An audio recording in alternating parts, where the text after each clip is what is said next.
6 weeks ago, hardly anyone had ever heard of Pauline Hanson. Now she's the name in just about every radio bulletin, every television newscast and newspaper. No one can recall anything like it. She is a phenomenon. Not for who she is or what she says, but because so many are listening to her and agreeing with her. The Hanson view, as outlined in her maiden speech to Parliament, is that Australia is being swamped by Asians and that Aborigines have too many privileges. And apparently that's a view shared by millions, though no one quite suspected the extent of support or that someone like a Pauline Hanson could attract it. It's about time someone else stood up and said it, but no one else has had the guts to say it, so keep work. We're really proud of what you're doing. Thanks very much. Keep up the good work. This is what happens wherever Pauline Hanson goes. I'm supporting it. The rewards of speaking loudly what others might only dare whisper. This was on the Gold Coast. No, I'm with you. Trevor Kenzie's morning. This in her hometown of Ipswich. I support what you do. What do I feel about you? I support you all the way. And this from a Townsville taxi driver. Pauline, I definitely believe that you are getting the message across. Hey, listen, I'm one proud Australian. I really am. It's the people who've got out there and their voice and their opinion, and I think it's great. You know, they're taking the moment to have their say, and this is what I'm saying. I'm saying, hey, wake up, Australia, have your say before it's too late. How is it that Pauline Hanson has managed to tap into this? You know, one Pauline Hanson from Ipswich amongst hundreds of politicians. Look, honestly, Casey, I don't really know why. Since her now famous maiden speech, Pauline Hanson has received thousands of letters and faxes of support. Proof positive, she believes, that she's speaking for mainstream Australia. But did you expect this many people? No. Did you expect to be on the front page of the newspaper practically every day? No, I didn't. Everyone is trying to run us down? Are you trying to run us down, Miss Hanson? But nor did Pauline Hanson quite expect this. The hate, the hurt, the labels of racist and bigot. Oh, that's the biggest laugh in Ipswich. Everyone hates you. Even in her hometown. I'm not going anywhere because this is my land and I was born here and I don't know of any other place that's home. I belong here as much as much as what you do. Now, just because you're an Aboriginal is a weak excuse. And don't use it as an excuse. Whether you think she's dead right or dead wrong, Pauline Hanson's views on Aborigines and immigration have had an unprecedented impact. The truth is she has a far wider agenda and plans to push it by endorsing like-minded candidates for Parliament. I'd like to find out just what your views are on a range of issues. Homosexuals. What's your view? Where do they fit? Homosexuals, that's their business, not mine. How do you react to the gay Mardi Gras, which is really a celebration of homosexuality? No, I don't like it. Because it's promoting something, okay, that is not natural. Welfare payments to single mothers. I look at it this way. Why should the government support single mothers with their first, second and third child? First one okay, as a mistake, but why should we keep paying for the second and third and fourth and so on? Do you believe that welfare payments encourage single mothers to have more children? Yes, it does. What should happen to repeat sex offenders? Do you have a suggestion as to what should be done? Yes?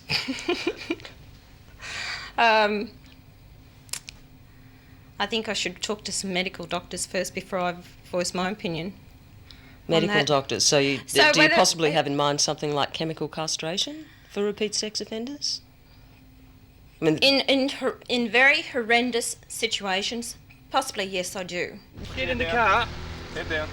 Right, there you go. I said cuss. Get in the car. I didn't. There you go. Pauline Hanson is big on law and order.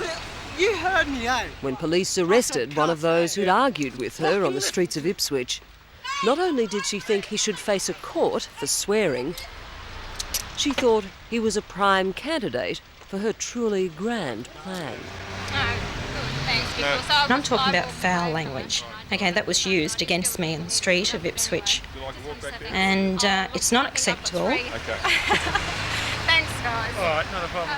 So do you think that national service is a way to restore that respect for authority, that sense of discipline? I do. Yes, I do. You see, what I've called for is more or less a civil service upon finishing the year 12 or reaching 18 years of age, and a 12-month national service. And what's happening is we're having overeducated people out there. We're getting overeducated people, and we haven't got the jobs for them. If they went into a service and they could do things like building roads, bridges, railway lines, reforestation, look after our environmental, our rivers and everything like that, teach them trade. Many of Pauline Hanson's visions are like that. Visions that are rooted in the past. Simple, homespun solutions learned at the family dinner table.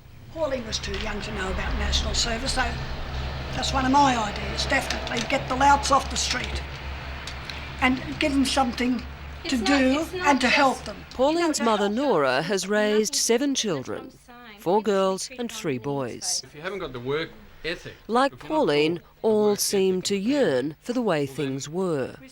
Simpler times, clearer values, honest virtues. There's a lot of people out there, they don't want to work, they don't know what work is. Now, we are a work-orientated family. Maybe it's good and maybe it's bad. We've worked very hard, all of us. But if everyone pulled together and did their bit, this place would be a better place to live. So I take it no one at the table disagrees with anything that Pauline had to say in her maiden speech in Parliament or since? No, we're all 100% Yep, 100%. Yep, 200%. And forget about political correctness. It's definitely not served up with the tea and sticky bun in this household. Do you feel that we're in danger of being swamped by Asians? Well, if you go back to when I was young, I was always taught the yellow race will rule the world. And if we don't do something now, until we catch up a little bit, I'm afraid, yes, the yellow race will rule the world. Pauline Hanson was never expected to win a seat in federal parliament. After all, Oxley was safe Labor territory. It was Bill Hayden's old seat, and here she was, standing as the unlikely Liberal candidate. Then, of course, as soon as she opened her mouth to tell Australians that Aborigines were getting a free ride on the taxpayers' back, well, the Liberal Party dropped her like a hot potato. It now seems that her disendorsement by the Liberal Party was Pauline Hanson's ticket to Canberra. She was still the only choice in the electorate for Liberal voters, and now as an independent, suddenly an attractive choice for disaffected Labor voters. Hi. G'day. How are you? Not too bad. Good to see you again.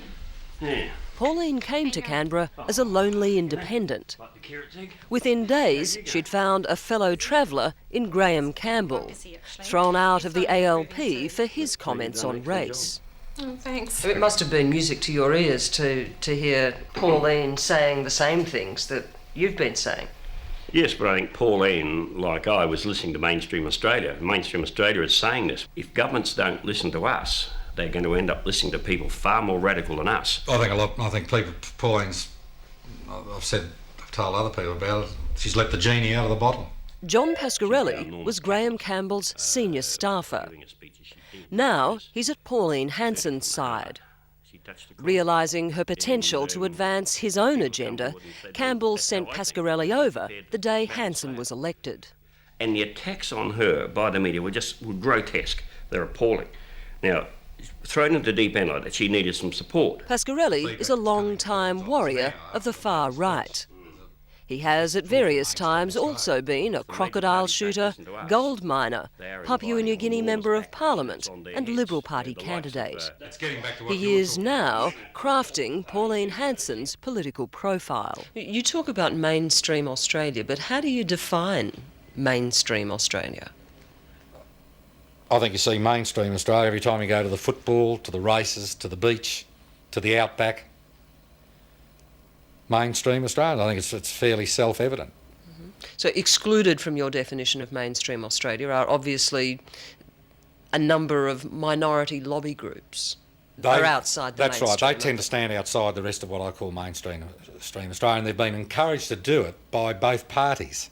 So you might be talking about, say, the Jewish lobby in Melbourne. Well, then a lot of the Jewish people can totally embrace mainstream Australia, but then some of them don't. And that would include migrants. Of course, because by virtue of their differences, cultural differences, religious differences, they are living in, I mean, you can use the word ghetto, but there are ghettos. Isn't it a bit rich for someone with a name like Pasquarelli? I've been dewogged. 40% of all migrants into this country were of Asian origin. They have their own culture and religion, form ghettos and do not assimilate. The maiden speech that inflamed Australia was a masterpiece of headline-grabbing and rare eloquence. Then I should have the right to have a say in who comes into my country. Hansard credits Hanson. Who wrote it?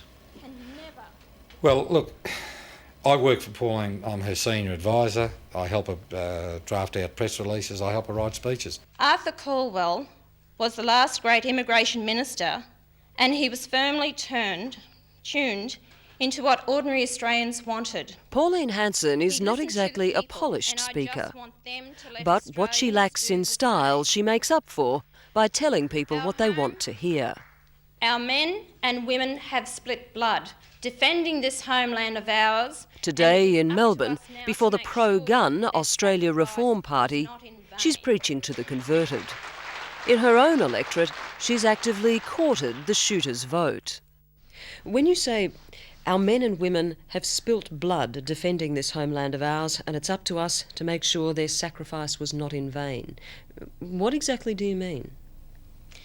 In World War II, we went and we fought the Japanese from actually taking over these shores, this land of ours. And what's hurting the Australian people out there is that the government just can see them coming over now and virtually letting them take over. They don't have to be citizens here to own freehold land in this country. So this gets to your idea then that we are in danger of being swamped by Asians. That's what you're talking about. No. What I would like to see is that there be a balance back to our immigration policy. And as I have said, that we have got 40% between 1984 to 1995 so far, 40% of migrants into this country are Asians. I would like to see more of a balance. Well, let's look at some actual numbers then. There are 866,224 Asian-born Australians out of a population of over 18 million.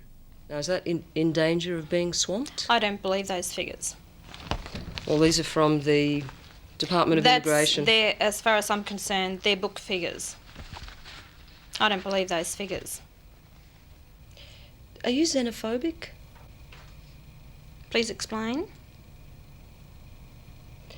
Xenophobia means a fear of all things foreign. No, I don't think I am. No, I'm not. Is there a problem? Just because I might be... I find this very hard because I have to sort of clarify what I think and how I feel about things. Precisely. Yeah. Well, precisely, because you are a federal politician. We're not just sitting around in a pub talking about things. You're a federal politician. You're standing up in federal parliament making these statements. So of course you should be expected to be able to the majority of mainstream Australians are backing me on this issue because they believe in what I'm saying also. They can see it also. But it's all these minority lobby groups who don't like the fact of what I'm saying is because it's going to upset their little world. And they've got a problem with it, not I. All I know is what comes from here inside. And by talking to the people out there in mainstream Australia, and their fears also. So it's from the heart, not from the head. I've been learning once I've got it since I've been in this job. It's been a big learning curve for me. She is a racist and her policies are inflicting harm on people. Hanson is grist for the protesters' mill. Today it's Melbourne University. But her extreme views make her an obvious target, not only for students, but right across politics. One of her most strident critics is former Prime Minister Malcolm Fraser. She is just plain wrong. And she's wrong in a way that can lead to very great evil. Evil? Yes. Because if she got to the stage of being able to influence the policies of this government, isn't it an evil outcome if Australia tries to turn itself into a racist society in the kind of world we're living in? Well, you've now seen the impact of your calls to halt Asian immigration. Have you figured that perhaps life is just a little more complicated than rolling down the shutters? As what? What do you mean rolling down the shutters? As far as what? Closing the front gate, drawing the blinds, cutting Australia off from the rest of the world? Do I propose that? It would appear cutting so. Cutting Australia off from the rest of the world? It would appear so. I think I'm more concerned about it, Australia and the people here. You see, I'm trying to say, let's clean up our own backyard and look after our own here before we worry about everyone else and overseas. They're not concerned about us. Let's get that straight. Let's withdraw from the United Nations. Just a sec. Let's withdraw from the United Nations. Yeah. Let's cease all foreign aid. Let's halt all immigration. That's right. Closing and bolting the front door. I think you're over-dramatising things here a bit. I think you want to look at the unemployment that we have here in this country and start with immigration. Why should people come out here and get onto our welfare system? It's only because the government has actually put a shutter on that themselves, that they have to be here 2 years before they get onto a welfare system. Why should the taxpayer be out there paying for someone else to come and live in this country? They don't even have to know English or even have to learn. We are putting this all up for them. What is one to conclude from that other than you are xenophobic and racist? No, it's not. It's wanting to know how this country is going to look in 50 or 100 years' time from this. And you've got to base, why are you making me out to look as if I'm a racist? Why don't you go and ask Japan their immigration policy, or Korea or Sri Lanka? Ask them how they feel about white people going into their own country. And yet you respect their views, and they can be proud of their own homogeneity. But if I voice my opinion, I'm made to look as if I'm a racist. I won't cop that. Pauline Hanson did admit to us during filming of this story that although she's highly critical of what she calls migrant ghettos, such as Sydney's Cabramatta and Melbourne's Springvale, she hasn't actually visited either. Nor has she ever visited an Aboriginal community. When we return, we rectify that.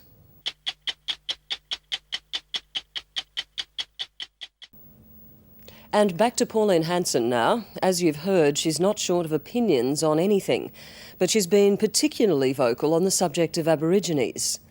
Like the Howard government, she believes Aboriginal funding is too great and not going where it's most needed. But her solution is extreme, not just disband ATSIC, the Aboriginal and Torres Strait Islander Commission, but give Aboriginal people no special treatment whatsoever. What are you going to have? Can I have 2 pieces of mullet, please? A piece of sea perch and 8 whiting fillets, please, Pauline. Australia's most famous fish and chip shop lady left school at the age of 15. She has 4 children from 2 failed marriages. I regard myself as the average Aussie battler out there.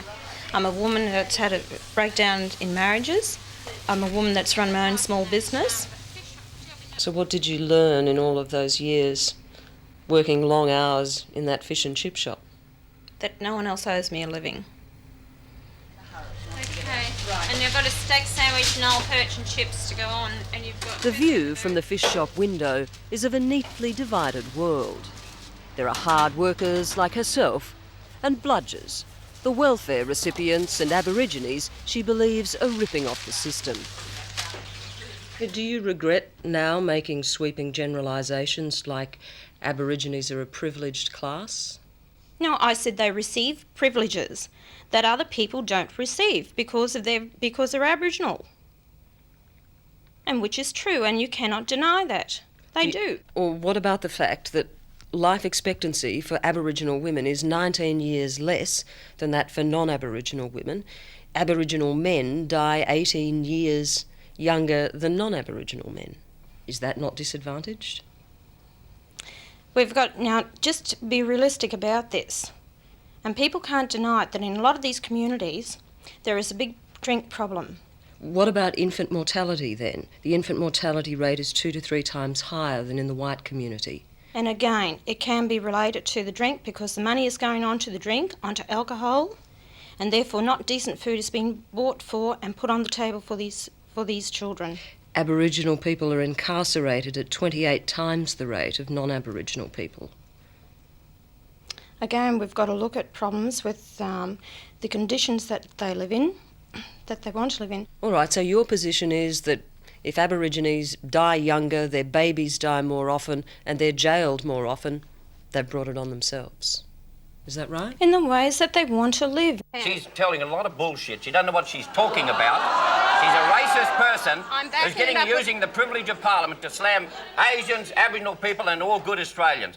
Charles Perkins has spent a lifetime trying to reconcile black and white Australia. Then along came Pauline Hanson. In the fish and chip shop, you're very good there, but not out in the public. And on the midday show last month, Perkins' frustration spilled over. Just not enough, and I invite her to come out to some of the settlements and reserves and have a look. Would you do that? Well, yes. Okay, fine. I have no problem with that. We have that.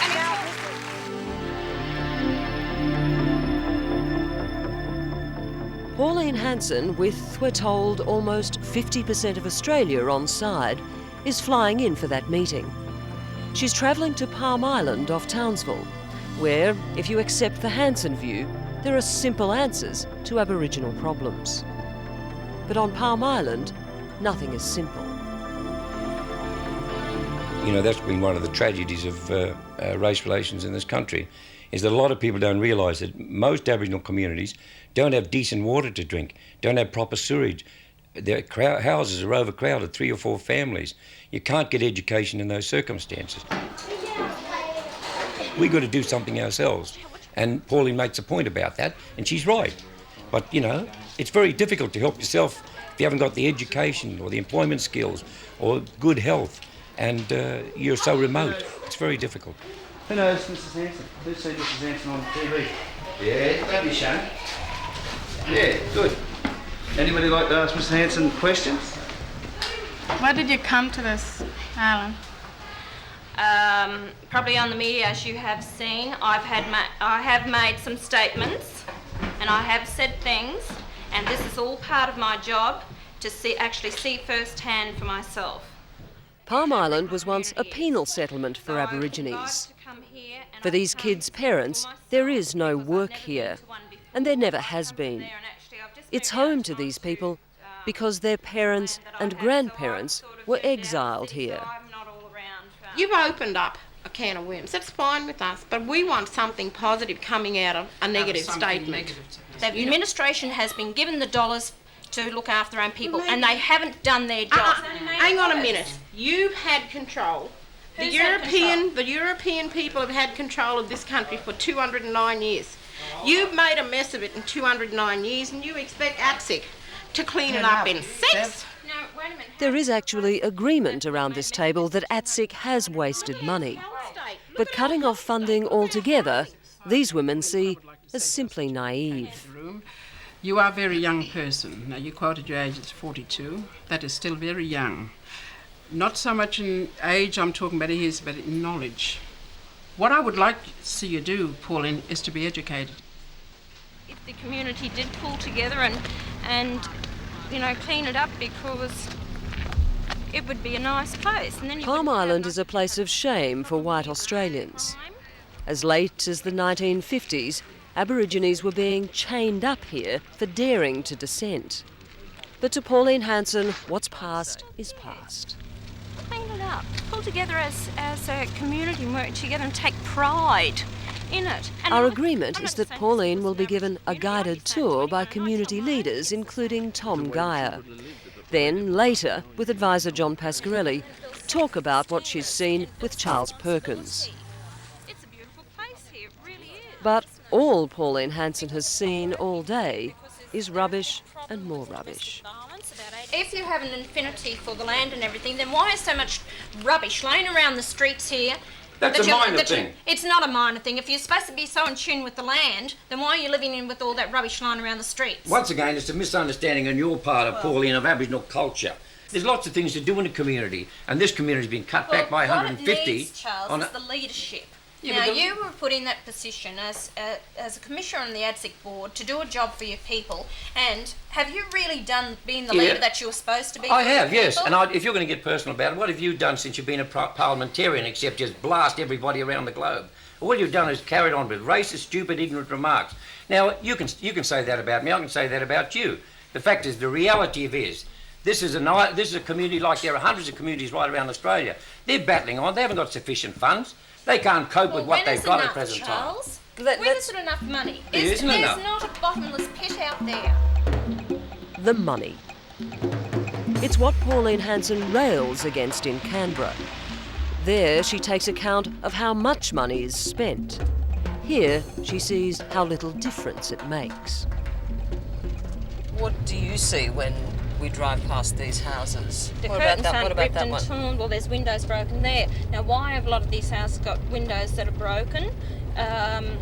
Who broke them, is what you're saying? Well, why are they in this condition? Why are boards pulled off? They're in this condition because of the overcrowdedness. There's people who sleep on the dining tables, people who sleep in the bathroom. You know, naturally, you've got to expect some amount of destruction, you know, to the property itself. That's the same all over Australia with Aboriginal people. It's overcrowding. They don't want to live in a busted house. They like nice housing for themselves and their kids, so then kids can come home and study on the table, but they just don't get that opportunity. What do you propose be done about the alcoholism rate in this community, which is between 70 and 80%? I estimate around 70%, Yeah.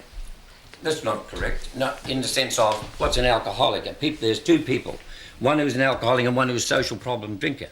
And that's what most Aboriginal people in Australia today. You know who the greatest drunks in the world are? The greatest drunks before Germany in terms of beer consumption and wine consumption? Australians, white Australians. They're the biggest drunks in the world, white Australians. They turn around and say that Aboriginal people are drunks. They're bigger drunks than Aboriginal people. And they've had a lot of education. No, it does not. You have got a problem with alcohol Yeah, in a lot of your communities, you know. So it is, and therefore out of that you've got domestic violence. Don't you If think... you want people not to drink so much, give them a job. And this is what Bob Hawke didn't do enough of, nor Keating didn't do enough of, nor Howard's not doing enough of. Focusing on the economy, give people a chance to get a job and they won't have to go and drink during the daytime. After seeing what you've seen at Palm Island, do you accept now that you were wrong to assume that these problems have simple solutions? Palm Island is isolated from the mainstream Australia. Those people are there because they want to be there, and it is causing problems because they want to live there. Where would you suggest they go? Well, I'm not saying that they up and leave, but they've got accepted that they are away from mainstream Australia. What do you propose be done about it, beyond abolishing ADSIC? Well, they've just got to start doing something for themselves. First off, if they start cleaning up the environment that they're living in, and possibly then, from there, they might be able to do something with a bit of a tourist trade. But you will not get tourists over there unless they clean up their own act. I mean, is there room enough in your heart to be caring and tolerant and sensitive? Don't say, is there room enough in my heart? Yes, I am. I'm a very caring person. But I tell you what, you've got to be hard, you've got to be cruel to be kind. Hello, I'm Tara Brown. Thanks for watching. To keep up with the latest from 60 Minutes Australia, make sure you subscribe to our channel. You can also download the 9Now app for full episodes and other exclusive 60 Minutes content.